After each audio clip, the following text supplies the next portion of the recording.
What is up, everybody? Welcome into another episode of Flippin Bats. We are live here on Thursday. This one is going to be a blast. Aaron Judge is finally making the history we all expected him to. The Mets and the Braves have a wild series coming up, the biggest series of the year. Trivia, so much fun, fan questions. It's all coming at you today in this live episode of Flippin Bats. Let's get to it. It's a blowout. 8th inning, 10-3. Bases are loaded for Verlander, who waits out at the real pitch. He swings, and it's a high fly ball. Deep center field. It is gone. Home run. And a huge bat flip to celebrate. All right, Ben, start the show already.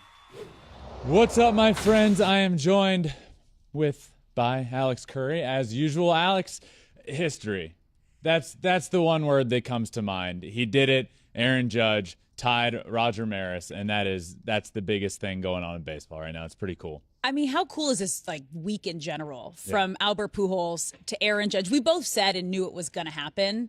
Took him about a week in between. It got a little home runs. A little worries. I was never worried. Not worried. I mean, he did say, he's trying not to think about it, but the thought always creeps in your mind, and he did feel relief that he got it. I think we all kind of felt relief watching that last night. It was like, finally, you did it. It was just a really good moment for the game of baseball. Yeah. And to watch that, to watch Aaron Judge tie Roger Maris, to watch the Yankees come pouring out of the dugout, to watch Roger Maris in the stands next to Aaron Judge's mom, which we'll talk about Roger Maris Jr. here in a second.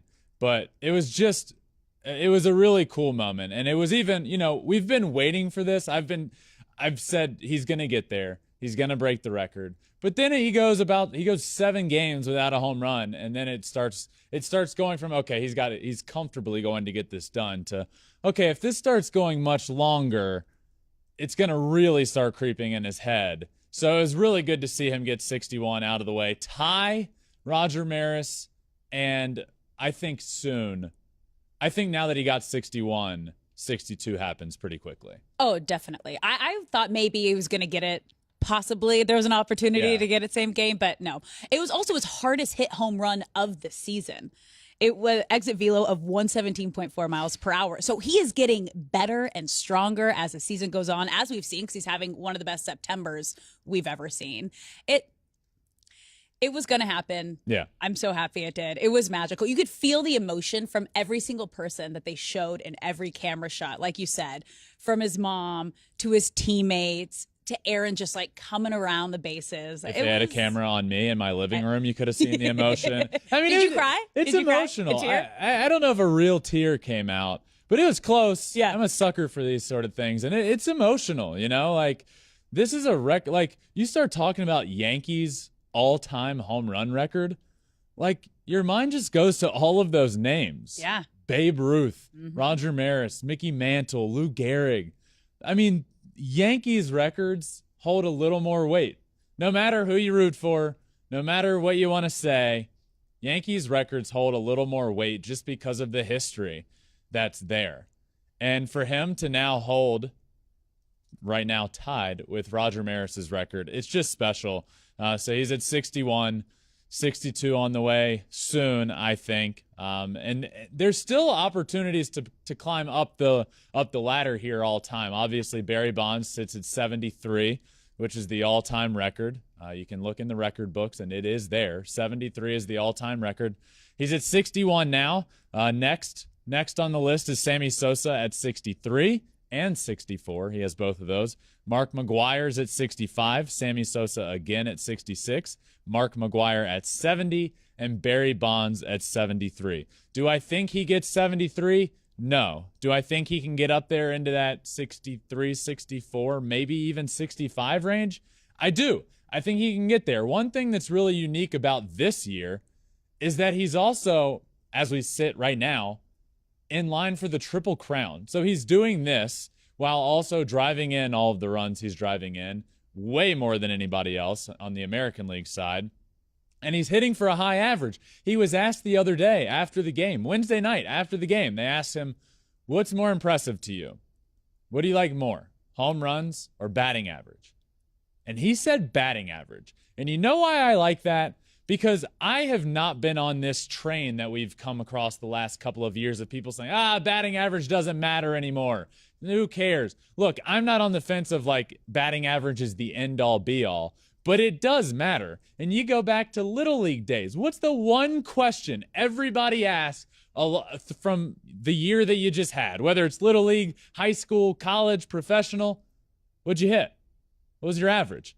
It matters. Batting average matters. So to hear Aaron Judge say that and to also be hitting as high as he is, he's hitting .313. Now, batting average is the one where it's interesting when it comes to the Triple Crown this year.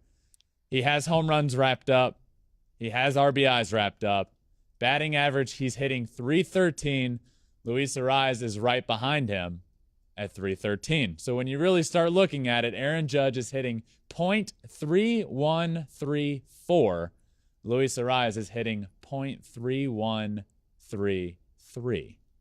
That's how close this is. So the Triple Crown race is going to be interesting. Alex, we talked about Roger Maris Jr. sitting in the crowd briefly. I want to talk about it a little more because there's a lot of talking points here. One, he's sitting in the front. He's been along the ride every way for the last week or two.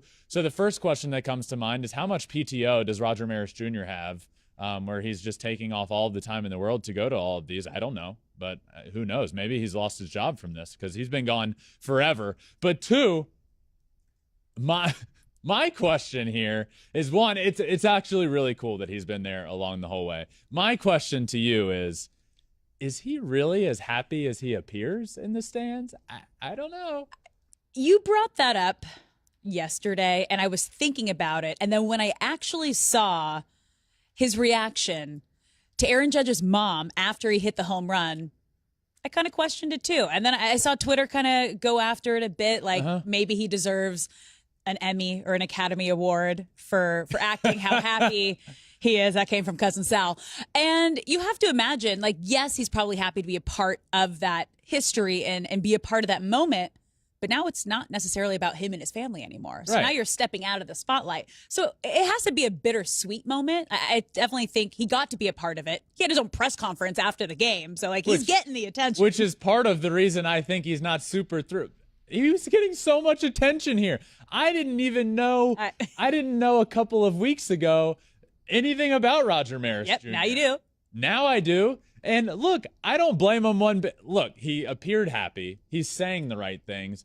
I don't blame him one bit if he's not thrilled about this. Yeah. His dad held the all-time Yankees record. Not anymore. So he's saying the right things. He's doing the right things. I take that back. He's not always saying the right things because in the press conference you mentioned, he said, in my eyes, Aaron Judge is the record holder. When he hits number 62, he will be the all-time single-season record holder. He said he's clean. Excuse me, Mr. Maris. There are other people in front of your dad. And in front of Aaron Judge. And if you ask Aaron Judge himself, which he has been asked, Barry Bonds is the all-time record holder. And if you look in the record books, if you open up the books and you go in and you look at the all-time home run record, it's Barry Bonds.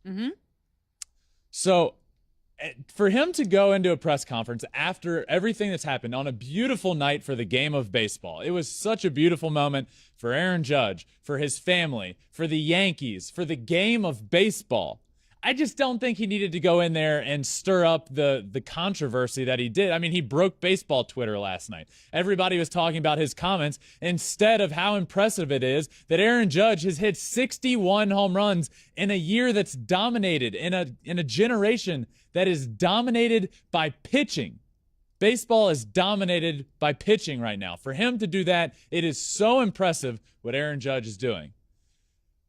Roger Maris Jr. said that if Aaron Judge hits 62 home runs, he should be celebrated as the single-season home run champ. Asked if he considers Barry Bonds and Mark McGwire illegitimate, Maris said, I do. I think most people do. I don't know where to start with that quote. I don't think most people do. I think most people understand that there was some help involved, but we could also get into a conversation of, so was it on the pitching side? It was the steroids were dominating that generation, whether you want to talk about it or not, but we can't not acknowledge that pitchers were also doing it. One of the best at bats of all time, Barry Bonds against Eric Gagne. Those two guys were, I mean, come on. They're both doing it. So does it make it any less impressive? No, I'm not discrediting Barry Bonds for hitting 73 home runs in a season when the pitchers he was facing were also doing it as well. And if you want to start having that conversation of everything being illegitimate if steroids were involved, how many Yankees championships are we going to take away? Oof. Yeah, if you really pull back the curtain, I think people would be shocked how many players were using during that time. It was just normal. It was common. Right. And it's not a part of baseball that we've just wiped off the planet. It's part of baseball that we need to remember and should remember. And it's not always the biggest bright spot when you look back on it, but it's a time that happened. And if you really want to look into it, it's a time period that saved the game of baseball. Oh, it was exciting. There were so many home runs. Yeah, it was exciting. So what a night. We also, the home run ball. I was like, we got to get to that because that was one of my favorite parts of the evening. And it's also one of the biggest talking points throughout. It's really been a talking point since Pujols. And the home run ball looks like it's heading into the stands. Now there's a bullpen there. So it's not a typical area where you have where somebody's going to catch the ball. It looks like it's going to go into the first row, and then there's these two fans, maybe three or four three fans that have a legitimate chance at catching this baseball. I'm disappointed in the effort from everybody involved here, but nobody ended up catching it, and it went into the bullpen.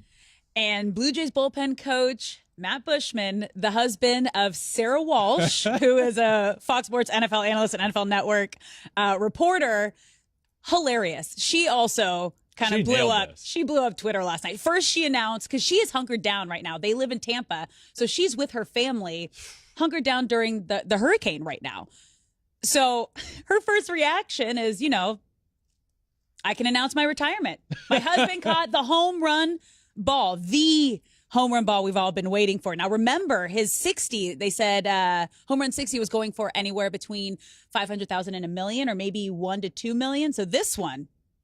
So then I sent her the video of the broadcast, and that's where she noticed he gave the ball back. He gave the ball back, and she jokingly announced their divorce. Headlines. This made headlines. There's a ton of articles about this today. And then she said, as a reporter, I'm doing my work here. And Matt said that ball deserves to go to the judge and mayor's family, who've been flying all over the country to watch this. Yeah. And it was great. She also mentioned that he gave it to Zach Britton in the other bullpen because he didn't trust, not that you don't trust, but he wanted to make sure it was in the right hands. Yeah. So he didn't give it to anybody that was wearing MLB official gear or anybody that said they were security. He went to the Yankees bullpen, handed it to Zach Britton because he recognized him, and that's how it got back to Aaron Judge. So really cool there. A little disappointed in the effort from people in the stands. One of the guys was interviewed after, which I read this. I did a little deep dive here because it wasn't like a big network. It was like somebody local interviewed one of the guys, but not the guy with the best chance to get it. So there was one fan that was interviewed, and he said he was very disappointed in himself. Okay. He wished he had brought a bigger glove, but he ended up getting a ticket, knew he was in the front row. He said, I'm never a guy to bring a baseball glove to a baseball game, but I had to go back and get it for today because I knew I was in the front row. The guy that had the best chance at it, you could see, there's video. This guy is furious at himself. Like he is visibly pissed off. He's throwing his hat. So what I would say here is, one, just don't. You can't like alligator arm it. You got to get down there. Like if you fall over, it's probably a 20-foot fall. Like there's a chance you might die. That's a long. Do you think they would allow you to bring like a little net, like the pool cleaners? Big net is my say. Yeah, that's what I would think. Is like if you're in the front row, you're bringing a net. Like That's where I was going to go here. One, bring a net. Yes. But two, make it a net that it's like it looks small, Yep. but then And when then the it ball's expands. in the air, it's like go, go, go, go, go. Next thing you know, the net's 10 feet in the Yep. air, and you have mine. you have rows 1 through 20 covered, and you have the bullpen covered. Yeah. It's genius. It would be genius, but it was pretty special. There's a video of Aaron Judge handing the ball to his mom. So his mom so cool. is who ended up with his home run. Really with this ball. special moment. There's the video there. Aaron Judge hands the ball to his mom, who was in town for this moment.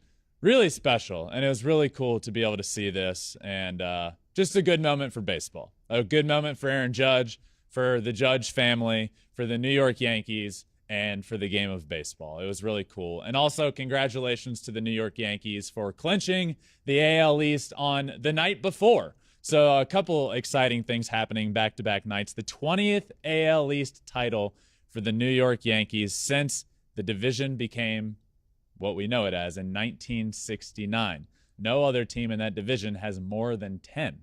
The Yankees are at 20, which shouldn't surprise anybody because they have 27 championships, and the next closest is like 13, I think. So They're the Yankees. they're the Yankees. There was So, also more history last night, too, as Garrett Cole tied the most strikeouts in a single season for Yankees, and he still has one more start left. So he's that's probably going to kinda- break it. That just gets wiped under the rug a little because Yeah. of the levity of what Aaron Judge is doing. But yeah, Garrett Cole ties the Yankees single season strikeout Yes. record. And that is in itself a big deal because, again, when you start making Yankees history, you know you're in the history books for something really cool. And speaking of making history, I was going to say, speaking of something really cool. you can go along whatever your route. We can, Yeah?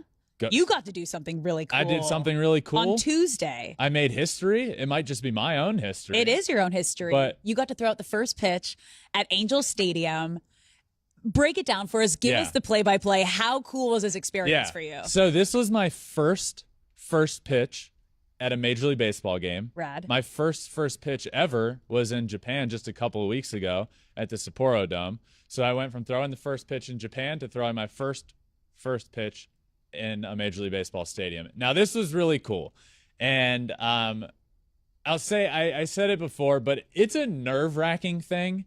It doesn't matter how much I've played baseball in my life, which was for 27 years of my life I played baseball, 5 years professionally. It doesn't matter. It's different when you step out there for a first pitch. It just is. Nolan Ryan has said the same thing. He said, I've bounced it before, I've thrown it to the backstop. It's different. So the nerves are flowing. Then you start to think, okay, I get out there, I'm on the field. I was in the dugout before this happened, and Shohei Ohtani came out of he brought me a bat that was signed and personalized by him. It says to Ben, signed Shohei. Ippei brought it out for me, took a picture with it, and then Shohei came out and said, what's up, really cool. So we have the picture up there if you're watching as well. So shout out Ippei as well. Ippei's a legend. So he brought me that to Ben. I'm going to get that framed. How cool, by the way. I mean, just so cool. But anyway, it's still in the back of my head is, all right, I have this first pitch to do. I'm nervous here. So I didn't have any time to warm up. They brought me a baseball, but I was like, can I throw a couple, my arm's going to fall off. So nope, no warm up pitches. Go out there. They introduce me. They shout out Flippin Bats, which was cool, and go out there. And they told me to pitch, and I just let it rip. It was definitely harder than my other first pitch. Is probably around, I don't know. I wasn't trying to throw it as hard as I could, but you have to commit. This is the important thing with first pitches. This is how you end up like 50 Cent, like Mariah Carey. You just try and get too cute with it. Next thing you know, you've choked it into the dirt. You can't do that. You have to commit. So I just let it rip. Shout out Mickey Moniak, who is behind home plate. Framed it up nicely. I'd say it's probably around 75, 80 miles an hour. Looked good. Came off the mound, and they ended up playing. The reason I was throwing out the first pitch is because of the announcement that I made the other day about the Shohei Ohtani special that is coming out soon. I will talk more about that at the end of this episode. But a really cool moment for me to be able to throw out the first pitch there. Really special. And then I came off and went down in the dugout again, talked to Mike Trout for a while. I think there's a picture of that as well. We hung out and talked for 5-10 minutes about baseball, about the MVP award, about his season. Just two guys catching up in the dugout. And it was a really special day, really special moment, and I threw a strike. That's 2 rules. Don't bounce it, Yep. throw gas. I did it. Yeah, I bounced at the plate, so that's okay. That's close enough. But how cool is Mike Trout? He when we did our top 5 favorite baseball players of all time, he is my number 1. Yeah, he is just such a kid at heart. Still, yeah, loves the game. You could see it just in his smile, standing there talking to you in that photo. Did he watch you do the first pitch? Did he say anything? No, I came in the dugout. He said, "You're throwing out the first pitch, right?" I said, "It's already done. Thanks for watching." And I think I gave him crap for not coming out to catch it, even though obviously Trout wasn't coming out to catch the ball. But I think that's what we were laughing at there. I was like, "Thanks for catching the ball. I thought you were going to come out and do that." So he didn't see it because he was still in the dugout. That's okay. But, it was great. And just don't bounce it. So you need to do another one. Yeah. We need you. We will. We need you. Redemption. Yeah. We'll do redemption. Redemption tour. Yeah. Speaking of redemption tours. Yeah. Wow, that worked out well. Great. Speaking of redemption tours, the St. Louis Cardinals. Shout out, congratulations to the St. Louis Cardinals for wrapping up the NL Central. It'll be their 4th straight playoff appearance. There's some magic going on. There is some magic going on for the Cardinals this year. Pujols gave a clinching speech. The Cardinals win the division when a couple of months ago it looked like there was no way they were going to do it, but they get it done. What a great picture there. Albert Pujols, the machine, back in the playoffs. He's riding on a high right now, and we get to see them. So having a great day, not just a good day. And then he gave that speech. So it feels special in St. Louis. Yeah, sometimes teams just have it, and it's hard to explain it. You can see it, you can feel it, and there's just something special. It's kind of one of those like magical postseason feelings. And they have it between the best farewell tour of all time with Albert Pujols, Yachty and Wainwright making history. They have 2 MVP candidates on the team. Like, it is insane. Like, there is a good opportunity here. There's a really good opportunity. There is a really good opportunity here. Don't think of the Cardinals as a team that is just getting into the playoffs with a great story. No, no, no. The Cardinals have a legitimate chance to go all the way. So what I am going to do is give the top 3 reasons why the St. Louis Cardinals could win the World Series. Let's start at number 3. The number 3 reason, pitching and defense. 2 pretty big things, right? You got to pitch the ball, you got to throw the ball. The famous saying, you got to throw the ball, you got to hit the ball, you got to catch the ball. They do 2 of the 3 very well here at number 3, pitching and defense. 1, they needed started pitching. They went out and got it done at the trade deadline. Jordan Montgomery has been great. Now, I'm not sitting here saying Jordan Montgomery is one of my 3 reasons that the Cardinals are going to or could win the World Series. It's not. But the pitching, their bullpen is fantastic, especially the back end of the bullpen. Ryan Helsley has been unbelievable. One of the probably the most underrated closer this year because Edwin Diaz is getting all the love in the world thanks to Timmy Trumpet and his walkout song. By the way, we need an update there on Alex Trumpet. Soon. But we also have Ryan Helsley, who has been unbelievable this year. He's throwing pitches at 104 miles an hour. He's throwing immaculate innings. He has been really good. Defense. The Cardinals lead all Major League Baseball. 98.9% fielding percentage. Their 63 errors are tied with the Mariners for the fewest in all of baseball. Their defensive runs saved, which is a huge stat, is through the roof. They are a very good team. You look around the field. Nolan Arenado at third base. Fantastic defense. Paul Goldschmidt at first base. Yachty Molina obviously isn't the Yachty Molina of old who had, 9 gold gloves in his career? Tyler O'Neill last year won a gold glove. Tommy Edman last year won a gold glove. Paul Goldschmidt, Nolan Arenado. I mean, you look around this field, and the Cardinals do not let a lot of balls drop. And they play really good defense. They throw the ball well enough. That bullpen is really good. The starting pitching concerns me a little, but you get into that bullpen, You let balls get put in play, the Cardinals are going to make plays. So pitching and defense for me at number 3. Number 2 reason that the Cardinals just might win the World Series. Not one, but 2 MVPs on this team. Nolan Arenado, Paul Goldschmidt. Paul Goldschmidt is going to win the award. Nolan Arenado is having an MVP type of season. He will probably finish in the top 3. These 2 guys have been phenomenal all year. They might just finish back-to-back. They might finish MVP and runner-up, which would be the first time since Jeff Kent and Barry Bonds in 2000.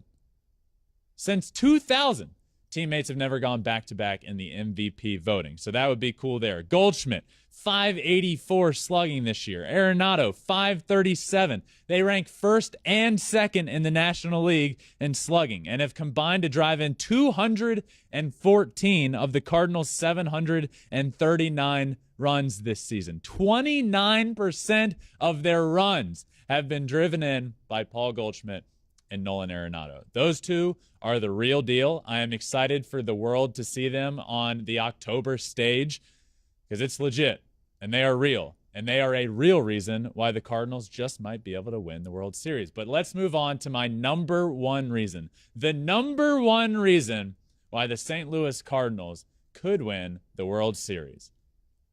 Magic. The farewell tour magic. You never want to mess and get in the way of destiny. And it just has that feeling this year. Now, I'm not saying, it's a certainty, and I'm not saying they're the best team in the playoffs, but when there is magic going on, you don't want to be the team to get in their way. Albert Pujols this year, 700 home runs in his final season. Alex and I have said it so many times now on this show. This is the greatest farewell tour of all time. Of all time. I'm not even looking at just baseball. He's had a resurgence. One of the best hitters in the history of the game has had a resurgence in 2022 in his 40s and has propelled himself into the 700 home run club in his final year of his career. Then you look past that. Yadier Molina, Adam Wainwright, they have their magic going on. They're on their most likely to be farewell tours. So Pujols, Wainwright, Molina, they put together this magic. And you put this whole team together and you have a team full of potential MVPs, Gold Glove winners everywhere, magical Hall of Famers on their farewell tour. You put all that together and, well, you have a team that just might be able to win the World Series this year. So congratulations to the St. Louis Cardinals for winning the NL Central when it looked like the Brew Crew had a really good chance earlier in the year. No. The Cardinals made the moves at the trade deadline that they needed to and went on to win the NL Central on the field of their rival, the Milwaukee Brewers. You know, they did make those good moves. They made those good moves at the trade deadline, and we've seen how important that can be, not only for the remainder of the season, but to get into the playoffs and then propel yourself towards a World Series. We saw it last year with the Atlanta Braves. The Atlanta Braves last year made the moves at the deadline that they needed to, and it got them to the World Series. Cardinals made those moves as well, but the Braves are going to be back in the playoffs, okay? We just don't know whether it's going to be from winning the division or as the top wild card seed. And a big part of that will be the division rival matchup this weekend, Braves versus the Mets this weekend, probably for all the marbles. I think whoever wins this weekend series will win the NL East, which is going to be a big deal because look at this. I got the bracket here right behind me. As we speak right now, we have the Mets here as the 2 seed. And if you don't win the NL East, you're going to end up as the 4 seed, where currently the Atlanta Braves are slotted in. So let's look at this before we really dive in to the Braves and Mets series upcoming. Wild card spot. Whoever loses the NL East ends up there. You have to play the other best wild card team. You play the 5 seed. Okay, that's right now the Padres, who, guess what? The Padres are playing great. You have Yu Darvish and Blake Snell pitching like Cy Young winners right now. They look fantastic. You don't want to run into them. What's your reward? If you win that series, you move on to play the Dodgers. You don't want to do that either. So you would much rather be in the 2 spot where you can play the winner of the 3 or the 6 seed. Those are 2 of the lesser teams if you look at it. You don't want to play the Dodgers, that's for sure. So it matters big time whoever wins the NL East. So Alex, You know another fun fact, though? I love fun facts. All right. The winner of the NL East has won 2 of the last 3 World Series. Ooh. So that's a big thing to watch, too. You had the Nationals, I like that. 2019, Braves, 2021 with the Dodgers right in between. Just walking out here dropping some great nuggets, you know? So Braves, Mets. I feel like we've been talking about this series for 2 months now. I said saying, it. Yeah. okay, well, this schedule's easy, this one's not, but it all leads up down the road to a big series. And now here we are heading into it Friday, Saturday, Sunday, and they are separated by 1 game. This is what you want. This is what you hope for, is just right down the stretch. Yep. It will determine. This series will determine who wins the NL East. I agree with you. Yeah. I agree. And the Mets are the team that hold the 1-game lead in the division, thanks to the other night when they won in extras, and the Braves lost to the Nationals in extras. That's not great. Brutal. But really, both of these teams' destiny is in their own hands to win the NL East. So what we should do, and what we are going to do, we've done it a couple of times throughout the year, but this one just feels more exciting because of how much this series means. Mets versus the Braves, tail of the tape. Alex and I are going to go through the rotation, the bullpen, the offense, the defense, and the manager, and rank who we think holds the best. Who you would take? Who you would take? What side on would each you side. take? That's a great way. Yeah. Thank you. You're welcome. So let's start with pitching rotation. Okay. For me, Yep. I went Mets. Yep.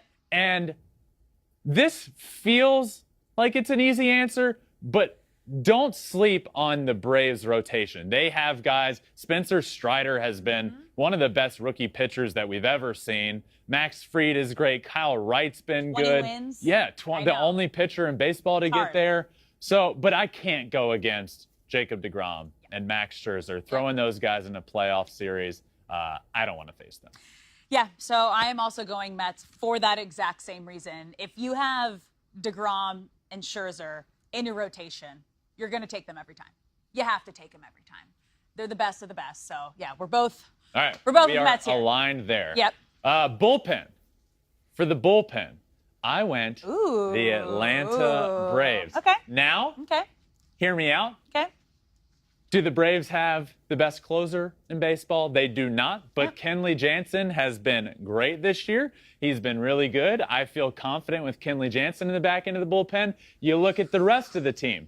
One of the biggest pickups at the trade deadline that is not being talked about much is Raisel Iglesias. Being able to bring him in the 8th inning, shut the door, that bridge to the closer. That's my worry with the Mets. Not a huge worry because their bullpen is good as well. The Braves have the 3rd best bullpen ERA in all of baseball, 3.01. It is a very good bullpen. They don't get the love that they deserve, but they are able to bridge that gap from their good rotation to a good closer. And they do it with good relievers. So I think they're able to bridge that gap a little bit better to get to Kenley Jansen. But once you get to the 9th, obviously I would take Edwin Diaz. But I went Braves bullpen here. All right. Well, because of that, I went Mets.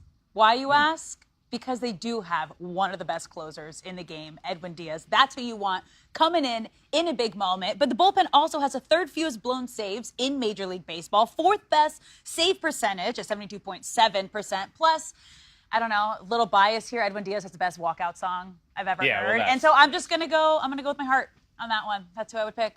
Well, if we had a segment for best walkout song, we'd both be on the Mets side here. So, Timmy. But we know that. Wait, to be fair, William Contreras has that same walkout song, catcher for the Braves. So but Different. different. A little different. Same, but Yeah, different. very different. On to the offense. I went Atlanta Braves here. I went Braves, third most runs in baseball, second most home runs in baseball. Look, we love home runs. Yeah. Home runs win games in October. You're not going to find times to string together 5, 6, 7 hits in an inning. It's not going to happen. In October, get a good pitch, hit it out of the park, score some runs. The Braves score runs better than most teams, and they hit home runs better than every team but one. They are the second most home runs in all of baseball, third most runs, both of which are ahead of the Mets. But numbers aside, I look around the team. Ronald Acuna hasn't been great this year coming back from that injury, but Ronald Acuna, when the lights turn on, I feel good about him. Matt Olson is playing pretty well. Austin Riley was an MVP candidate for a while. The rookies, Michael Harris, the second. I like the Braves lineup. All right. Well, I am taking the Mets here. Okay. I'm doing a lot of Mets. Can you tell who I think is gonna win this series? Wow. Just putting that out there. But the team has the third best batting average in Major League Baseball, the second in on-base percentage, and it's the month of Escobar. He drove in all 5 RBI last night, including the walk-off game-winning RBI. I just feel like they have the momentum at the right time right now, especially going into this series that will determine, I believe, who is going to win the NL East. Ooh, all right. Let's move on to defense. On the defensive side of things, I also have the Atlanta Braves. Okay.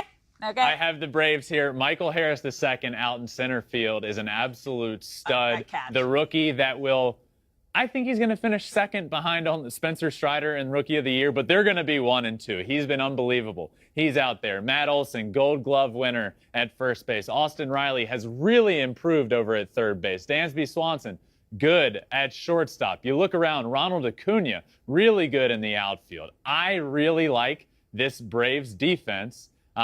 Third defensive runs saved. They're up towards the top of the league. So fielding percentage, I believe, I'll let you get to that in a little bit. But when it comes to defensive runs saved, on the surface, the Mets might have those statistics that you see. But when you start looking into advanced analytics, defensive runs saved, how can you win baseball games? By saving runs from being scored. And the Braves do that better than most everybody this year. How do you also win games? By having the third fewest errors, having the fewest errors on fielding plays in Major League Baseball.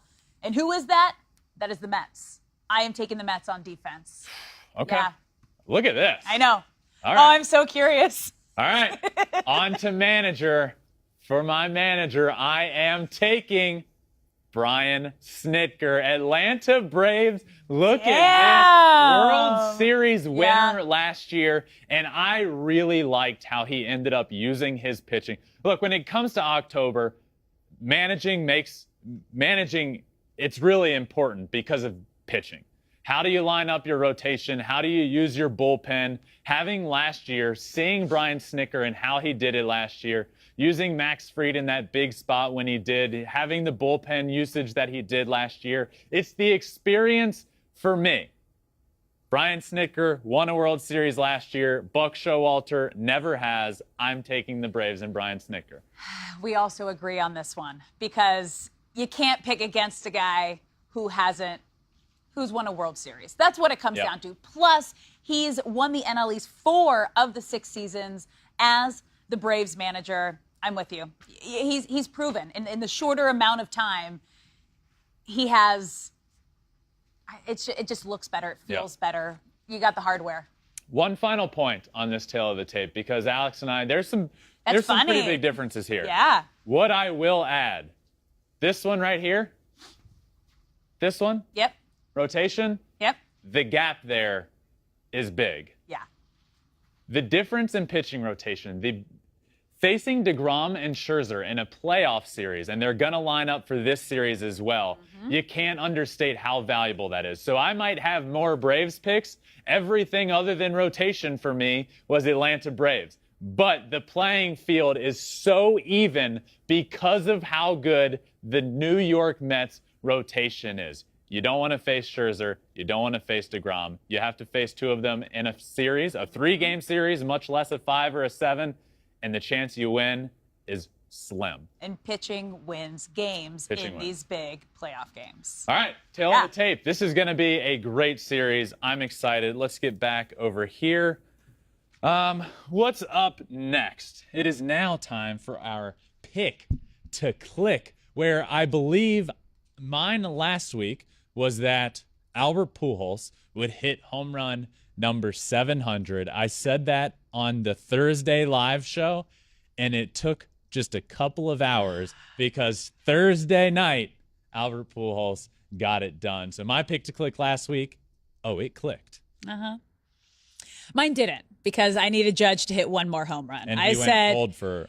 He did. It took a whole week. Yeah. Almost a whole week. So, yeah, he got one home run. So it's like a bittersweet. You know, he tied the AL single season home run record. He didn't beat it. Mine was to beat it. So it's okay. Okay, so this week's pick to click. This is the last pick to click of the regular season. Isn't that crazy? The regular season is almost done. My pick to click this week is that the Milwaukee Brewers get into the playoffs. Whoa. Yeah. Okay. The Phillies, disappointing. It has been disappointing watching them lately. As we sit, they've lost 4 games in a row. They had a firm grasp on a playoff spot as recently as a week ago. Now they're up a half a game over the Brewers. And get this, they end the year with 3 games at the Houston Astros, and they end the year on a long road trip. So they're not at home for the rest of the year. They don't play great baseball on the road. Then you end with the Astros. Dusty Baker himself said yesterday, this as in Wednesday, is going to be the last day that our starters rest because they will have that bye. So the team is going to be pushing hard that last series because of that downtime they have. So you're getting the full strength of the Houston Astros when you play them in Houston. I don't like that at all. The schedule matches up favorably for the Brewers with some weaker opponents on their side. They play the Marlins and the Nationals, I believe. I think that's what it is. Either way, a weaker opponent as we come down the stretch. So I'm tired of seeing what I've seen out of the Phillies. I believed in them. Frustrating. I mean, so is their fan base in September. Yeah, this is kind of just what they do. True. Unfortunately. Yep. Okay. Well, I made it a little obvious in our tail of the tape, but my pick to click is that the Mets are going to take the series against the Braves, and they are going to win the NL East. Woo! That's what I'm taking. I like it. I'm feeling good. I'm feeling good. I'm feeling strong about it. Yeah. A big thing for you was, it's not just the series, but you're also saying win the NL East. A big thing for you was that win Wednesday. Huge. And the Braves lost. Exactly. That was huge. That's deflating, and then it's also inspiring, especially at this point in the season and heading in to this big weekend series. It's moments like that that can jolt a team and kind of deflate a team. So Yeah. You also look at it because if they were tied going into that series, the winner of that series probably wins the division. If, say, the Braves win 2 of 3 in that series, then you're tied still, as opposed to up 1 and control your own destiny. So we'll see. Good pick to click. Hers is Mets win the series versus the Braves and win the NL East. Mine is that the Brew Crew gets into that final playoff spot. Oh, you know what time that is. Trivia. It is trivia time. Coming off a rough feeling week. Good? I'm not feeling good because Why? before the show, I was told that these are very difficult. So not looking, they're setting me up for failure as they typically do back there. But no, I feel confident in myself. I feel like you're going to at least get 2. They might have put some easier ones. All right. You ready? I'm ready. Okay. Let's start with who has the most career leadoff home runs for a left-handed hitter? Who has the most career leadoff home runs for a left-handed hitter? Left-handed hitter, career leadoff home runs. Yep.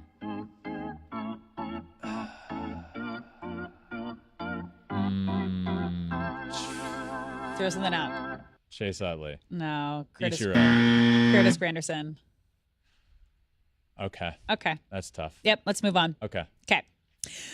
Before it took 4 balls to get a walk, how many balls did it used to take in 1863? Yes. I used to frequent baseball games. Okay. In 1863, and the answer is 3. 9. 9. I know. This one shocked me. This is I learned. 9 this is balls. I was today years old when I read this trivia question. See, it was so long ago that I was sitting there in the stands, and you can forget. We're here about 150 years later, and 9 balls. Yeah. Yeah.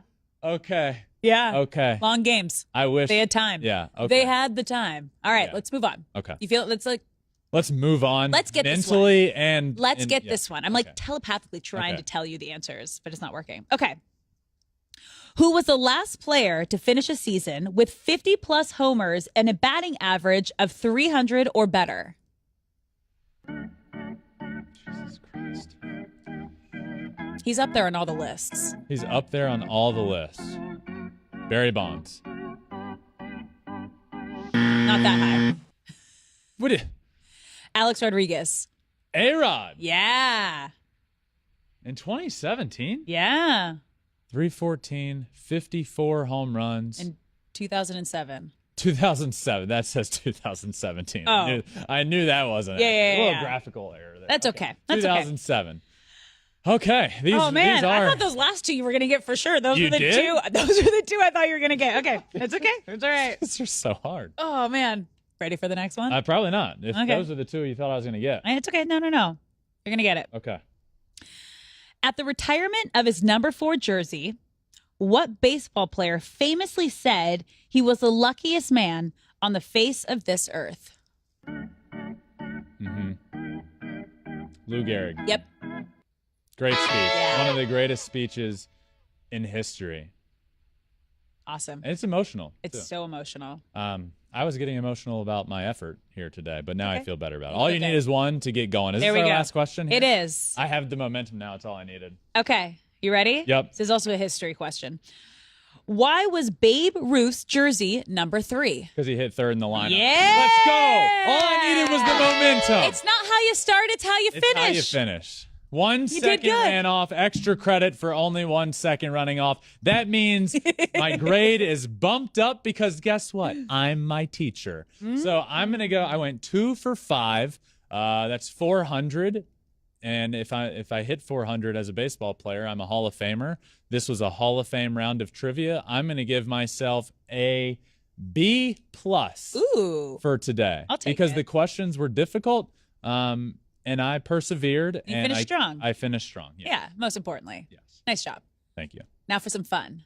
That was You ready? fun. That is fun. The More last 2 were fun. More fun. Okay. More fun. Fan question fun. Fan questions. Yes. Fan question fun. You ready? Let's do it. Okay. Which legend players for each playoff contender would help the most with their push? Oh, this is a great question. Yeah. So the example Colin gave was Jeff Bagwell would most help the Astros. So I'm not going to go through every single team here. There's going to be 12 of them. But Maybe the top 2. a few come to mind. Atlanta Braves, friend of the pod, weekly friend of the pod, John Smoltz, one of the greatest playoff pitchers of all time. So, of course, he'd be very useful there. I'll go John Smoltz with the Braves. Let's go Dodgers. Dodgers, I'm concerned about their pitching. Okay. Sandy Koufax. Ooh. Put Sandy Yeah. Koufax in that rotation. Well, that helps a lot. Yep. Let's move on to, let's look at Yankees. Yankees have some pitching concerns. Chapman, who knows what's going to happen with him. Clay Holmes hasn't been the best anymore in the back end of the bullpen. I'm going to go Mariano Rivera to the Yankees. Cardinals need pitching help. Bob Gibson. Yeah. That's good. Yeah. That's I like that. strong. That's good. That's great. Thanks. All right. Next question. Thank you. Yeah, you're welcome. We're all about pumping each other up here. Would you stream again on Twitch? Great question. For those that don't know, I stream on Twitch whenever I can. Stream MLB The Show. Bunch of people come in. We talk about baseball. I play the video game.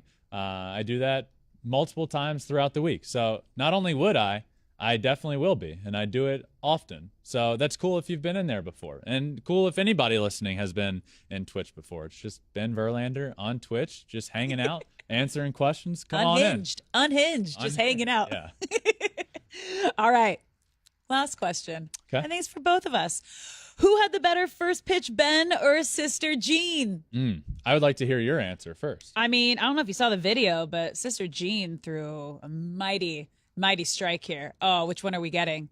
Are we getting Pitching Ninjas video? Pitching Ninjas was great. That was probably the best video we saw. The wind-up. Wow. Yeah. That was great. Okay. So what's your question here?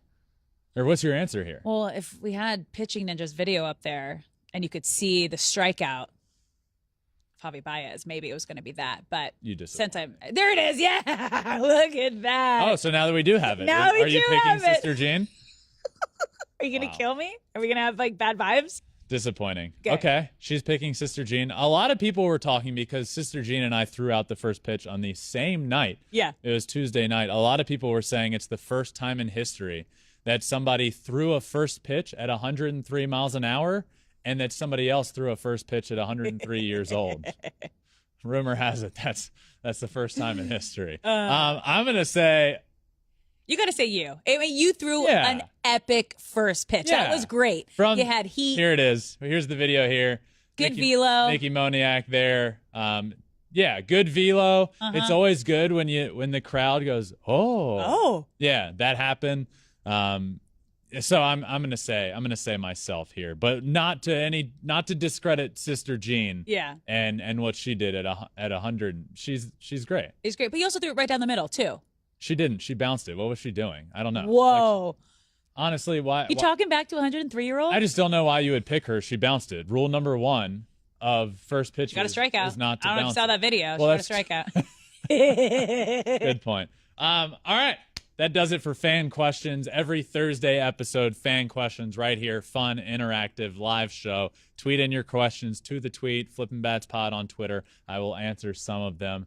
But before we wrap up here today, I want to talk about something that is really cool for me, really special for me, and it is the announcement that I made the other day, Searching for Shohei, an interview special where I sat down with Shohei Ohtani for an hour after my trip to Japan, and it is all culminating together for one special interview special that will air October 18th on Fox Sports 1 after NLCS Game 1. We actually have the teaser, a little clip from that, so I want to show you that right now. He's one of one. We've never seen a player like him. It's almost a mythical creature. You don't really understand that can exist until you're watching it happen. He is a pitcher and a hitter. Imagine Tom Brady playing quarterback and then going out and being the best linebacker on the field at the same time. A guy that can throw 100 miles an hour and a guy that can hit home runs 500 feet. It's not normal. It is like somebody went in and crafted the perfect baseball player into one person and said, now go play. Pretty cool. Chills. Right? I love the dramatic lighting, the dramatic music. The airplane sound at the end. You can feel it. This is so cool. It's going to be really special. So this is obviously a lot about Shohei Ohtani and a lot about my journey to Japan and what I experienced and what I saw going along the path that Shohei has taken. And it's all going to come together with an interview that I sat down and did with him while we're both talking about what I experienced in Japan, his career, his decision to not come over at 18. There's a lot that goes into this, and it is very special and something really cool for me because you all listening know how much I appreciate and admire Shohei Ohtani, what he does for the game of baseball. So to be able to be the one that sits down with him in season, he has never done anything like this. And to be able to do this is something that means a lot to me. And I carry that with me, and I know how important that is. And I just wanted to do this right. And I think it is done right. And on October 18th, we will all be able to see that together. So shout out to everybody involved in the project. By the way, one thing I'm disappointed in myself that is there in the teaser, the production company that did this for Fox is Religion of Sport, which is Tom Brady's production company. So I got him in there when I compared. Yeah. But it's also Michael Strahan. So it was right there for me to say Tom Brady on the offensive side and Michael Strahan on the defensive side. What was I thinking? It's okay. There's going to be more times to talk about it, like right before it airs, too, because we're going to be doing a bunch of shows during the postseason. True. Yep. Use it then. So October 18th, Searching for Shohei, an interview special that releases. So make sure you check that out. I am so pumped for that. What a great episode, Alex. This one has been a lot of fun. So fun. Make sure you guys subscribe wherever you're listening to the podcast, Apple, Spotify, anywhere. Hit that subscribe button. Keep on listening. We really appreciate it. And follow along on all social media. There's a lot of fun stuff that comes out there as well. Twitter, Instagram, Facebook, TikTok. And you can watch every single episode on this beautiful set we have here at Flippin Bats Pod. Thank you all for listening to this live Thursday episode. And I will see you tomorrow for another episode of Flippin Bats.